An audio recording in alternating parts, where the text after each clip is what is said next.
Sudah terlihat? Sudah, Pak.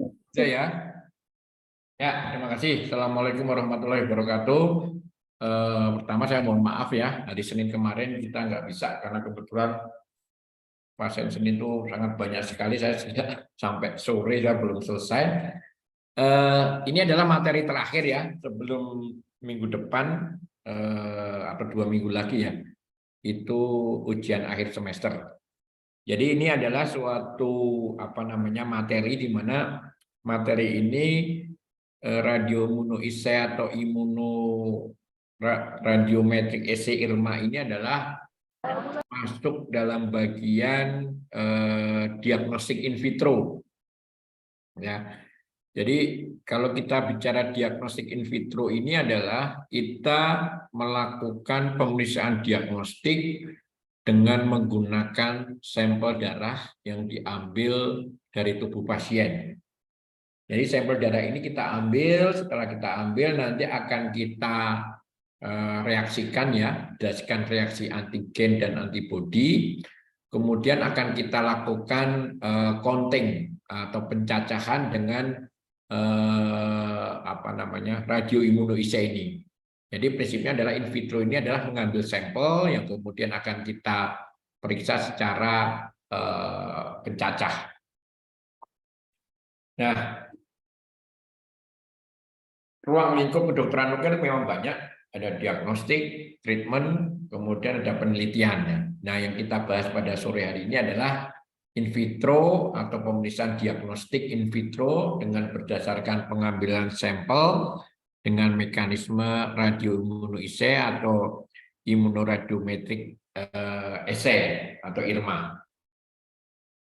Nah, ada beberapa jenis-jenis analisis terkait dengan pemeriksaan radioimmunoassay ini atau radioassay ini.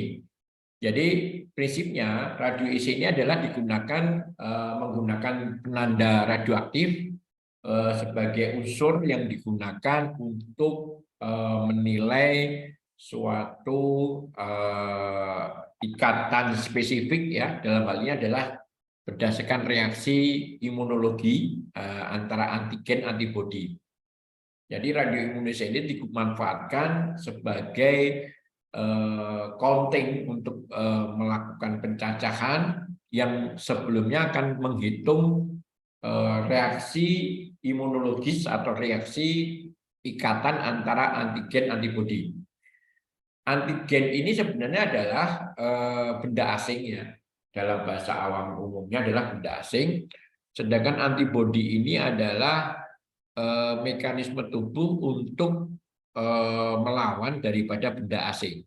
Jadi reaksi apapun dalam tubuh ini bersifat reaksi antara antigen dan antibodi. Kemudian radioreseptor assay apabila pengikatnya ini adalah menggunakan protein molekul yang diisolasi dari jaringan dan liganya itu terikat secara spesifik. Jadi ada mekanisme namanya radioreseptor, artinya radioisotop ini akan berikatan dengan reseptor khusus pada rantai molekuler proteinnya yang diambil dari jaringan, kemudian nanti akan direaksikan dengan ligannya atau antigennya yang kemudian akan dibaca dengan metode assay tadi. Kemudian ada metode yang jenis analisa yang CPBA atau Competitive Protein Binding, artinya pengikat utamanya adalah protein plasma. Jadi cairan darah kita ini ada mengandung plasma di mana ini berisi dari bermacam-macam jenis unsur sel ya. Salah satunya adalah protein plasmatik ini. Nah, dengan mekanisme CPBA ini atau Competitive Protein Binding assay ini kita akan memanfaatkan proses fisiologis terkait dengan competitive protein binding. Kemudian yang kelima adalah immunoradiometric assay (IMA). Jadi apabila yang ditandai unsur radioaktif dengan pengikatnya antibodinya sendiri, sedangkan antigennya ini tidak yang bertanda. Ya, artinya radioaktifnya ini adalah pengikat antibodinya tersebut, ya. Mekanismenya dengan immunoradiometric assay. Nah, ini ada beberapa jangkauan analisa dari beberapa metode pemeriksaan di in vitro, ya. Kalau lihat di paling bawah ini adalah radioimmunoassay. Dibandingkan dengan jenis pemeriksaan yang paling atas, imunodifusi, ini ukuran molekul yang mampu dideteksi tentunya sangat berbeda jauh. Kalau imunodifusi itu hanya di level mikromol, ya, antara 1 mikromol sampai 10 mikromol, ya. Tetapi dengan kita membandingkan yang mungkin yang pemeriksaan yang sama, misalnya dengan enzim immunoassay, ini ukurannya juga relatif tidak terlalu kecil, ya. Jadi sekitar 10 mikromol sampai kurang lebih 100 sampai 10 nanomol. Tetapi kalau kita bandingkan dengan mekanisme radioimmunoassay, nah ini ukurannya akan sangat kecil sampai ke dalam 10 pikomol. Jadi dengan melihat jangkauan analisis dari pemeriksaan ini, tentunya radioimmunoassay ini akan sangat lebih sensitif, lebih partikel yang kita ukur jauh, presisinya jauh lebih kecil. Tentunya ini akan meningkatkan sensitivitas daripada pemeriksaan ini, ya. Dari ukuran level besarnya level molekulnya itu, kita dengan radioimmunoassay itu sangat kecil. Nah, apa saja yang bisa kita lakukan pemeriksaan diagnostik in vitro, ya, di dalam tubuh kita, ya. Jadi pemeriksaan radioimmunoassay ini kita bisa melakukan pemeriksaan dari mulai hipofisis, kemudian kelenjar tiroid, liver, pankreas, gonad, darah, dan tumor. Artinya apa? Memang pemeriksaan in vitro dengan radioimmunoassay ini kita banyak memanfaatkan organ-organ yang memang ini sangat penting dalam tubuh kita. Jadi contoh yang sudah established, yang sudah dilakukan adalah tiroid. Kita bisa melakukan pemeriksaan radioimmunoassay, kita bisa melakukan pemeriksaan misalnya kadar hormon tiroid dalam darah, kemudian juga bisa menilai tiroid stimulating hormone, kemudian juga kita bisa menilai paratiroid hormon, ya. Jadi dengan panel tiroid kita bisa menilai beberapa jenis hal termasuk tiroglobulin, ya, petanda tumor tiroid, ya. Untuk hipofisis kita bisa menilai gonad hormon, follicle stimulating hormone, luteinizing hormone, ya, TSH, dan prolaktin. Untuk liver kita juga bisa menilai ya, BSAG, jadi hepatitis antigen, ya. Kemudian untuk pankreas kita bisa melakukan pemeriksaan dengan insulin, C-peptide, dan tripsin. Untuk gonad atau kelenjar hormonal terutama pada laki-laki, ya, kita bisa menilai progesteron, testosteron, ostriol, dan ostradiol. Untuk darah kita bisa menghitung kadar besi, ya, ferritin, dan untuk tumor kita juga bisa melakukan pemeriksaan diagnostik in vitro ini melihat petanda tumor, ya, tumor marker misalnya CEA, AFP, HCG maupun ferritin. Nah, aplikasi apa saja radioimmunoassay ini digunakan, ya? Kita bisa melakukan beberapa bidang, ya, yang ini sangat membantu klinisi dalam menegakkan suatu diagnosis. Yang pertama adalah mikrobiologi, ya. Jadi kita bisa dengan radioimmunoassay itu kita bisa melakukan deteksi mikrobiologi atau mikroba yang ada dalam tubuh. Kemudian di bidang hematologi, di bidang darah, ya, kita bisa melakukan beberapa pemeriksaan tadi seperti ferritin, ya. Kemudian biochemistry, kemudian molekuler biologi, dan imunologi. Jadi lima bidang yang ada di kedokteran ini yang seringkali ini menggunakan prinsip-prinsip pemeriksaan radioimmunoassay ini. Nah, ada beberapa macam jenis daripada radioisotop yang digunakan ya. Ada yang menggunakan yodium 125, kobalt 57. Ini yang sering dipakai selama ini oleh alat atau vendor yang menggunakan alat. Jadi yodium 125 dan kobalt 57. 14 kolin ya, ini biasanya dipakai untuk marking area atau menandai kondisi urium ya. Ini biasanya pada kasus-kasus adanya infeksi dari Helicobacter pylori ya. Jadi biasanya 18 kolin ini kita bisa melakukan lokalisasi deteksi daripada mikrobakteri Helicobacter pylori ya.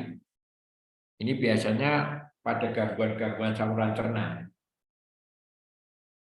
Nah, apa yang disebut radioimunisasi? Jadi kalau kita bicara radioimunisasi itu adalah suatu metode analisis kandungan zat atau senyawa atau suatu metode diagnosis itu yang menggunakan prinsip reaksi imunologis dengan memanfaatkan peran radioisotop sebagai perunut. Jadi basic dasarnya adalah ikatan antigen antibodi yang nanti akan menggunakan reaksi imunologi tersebut yang memakai suatu radioisotop ya sebagai perunutnya.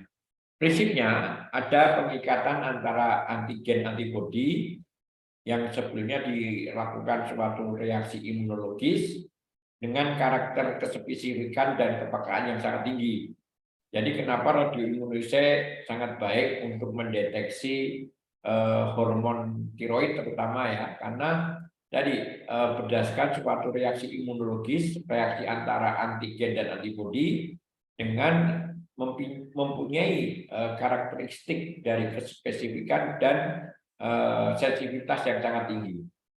Kemudian reaksi kompetisi antara antigen yang bertanda radioaktif yang diketahui jumlahnya dengan antigen yang tidak bertanda atau sampling, cuplikan terhadap antibodi yang jumlahnya terbatas. Jadi prinsipnya adalah sama bahwa reaksi ini adalah kompetisi ya. Jadi kompetisi secara fisiologis itu kalau di situ ada keterlibatan suatu antigen, tentunya tubuh itu akan merespon dengan pembentukan antibodi. Nah, dalam hal ini kita menggunakan suatu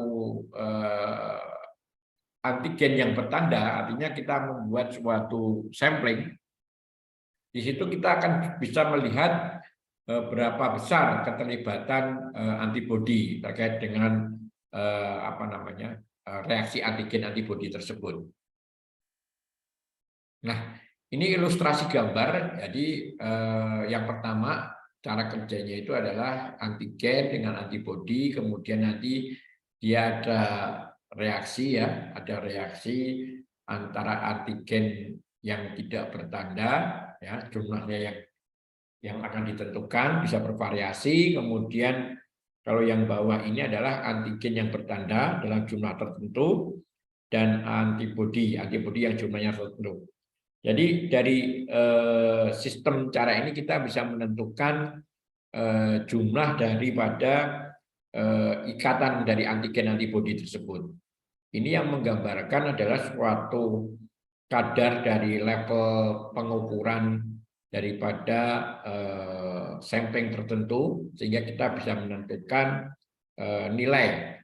Karena dari penentuan nilai ini kita ada cut off-nya. Cut off itu artinya standar ring dasar atau standar yang ada kalau dia melebihi atau dia kurang. Jadi kita ada semacam cut off yang dimana cut off ini adalah sebagai referensi nilai normalnya yang ada.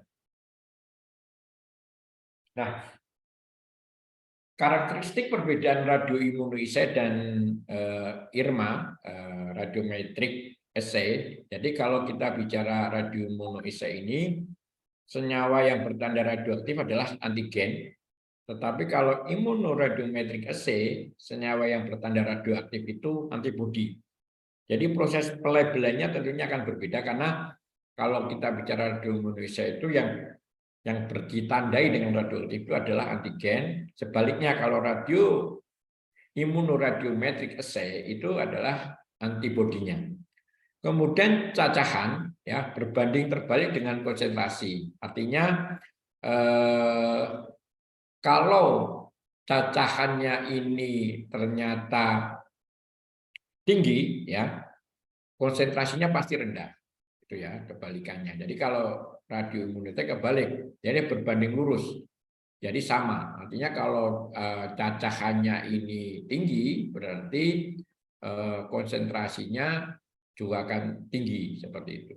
Kespesifikannya lebih rendah daripada IRMA, jadi kekurangan radioimunisasi itu kurang spesifik, ya, tetapi cukup sensitif, tapi kurang spesifik. Kebalikannya kalau radioimunisasi kespesifikannya tinggi, tetapi tidak atau kurang sensitif, ya. Jadi ada plus minusnya. Ya. Ini sedikit tambahan kuliah hari ini ya, karena kemarin sebenarnya mau kita lanjut tapi karena waktu ya sudah. Jadi ini sudah kita sampaikan terkait dengan radioimmunoassay. Mungkin kalau sampai di sini ada pertanyaan, silakan. Ya, izin bertanya di luar materi kuliah, Dok. Boleh, boleh. Untuk sistem ujian akhirnya nanti bagaimana ya, Dok? Ya, seperti yang kita sampaikan kemarin, kita nanti akan ujiannya adalah MCQ ya, multiple choice ya. Materinya campur ya dari UTS, pra UTS sama yang materi semester akhir ya. Jadi nanti gabungan. Soalnya kurang lebih antara 40 sampai 50 soal ya. Nah, untuk ujiannya di tanggal 25 ya kalau nggak salah ya. Tanggal 21 Juni. Oh, 21 ya. Oke, Ya. berarti 21 ini masih 2 minggu lagi ya. 2 minggu Ya, lagi. benar. Itu, ada lagi pertanyaan? Nanti apa namanya? PowerPoint kuliah ini akan saya kirim ke siapa ya kemarin ya? Mbak Sekar ya? Iya, Dok, saya benar. Ya, nanti saya email ya. Saya susun dulu. Saya email nanti silakan di-share ke teman-temannya. Baik, Dok, terima kasih.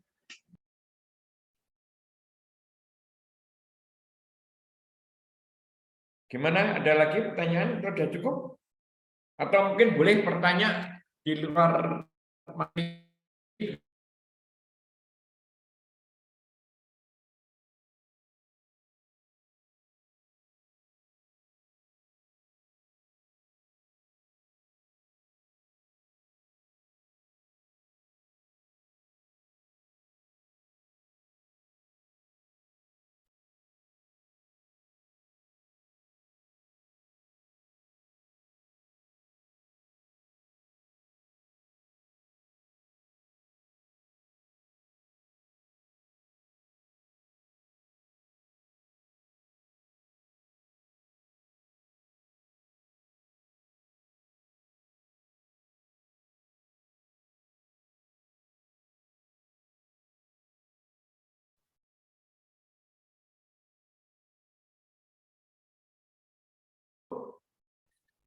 Nggak ada pertanyaan?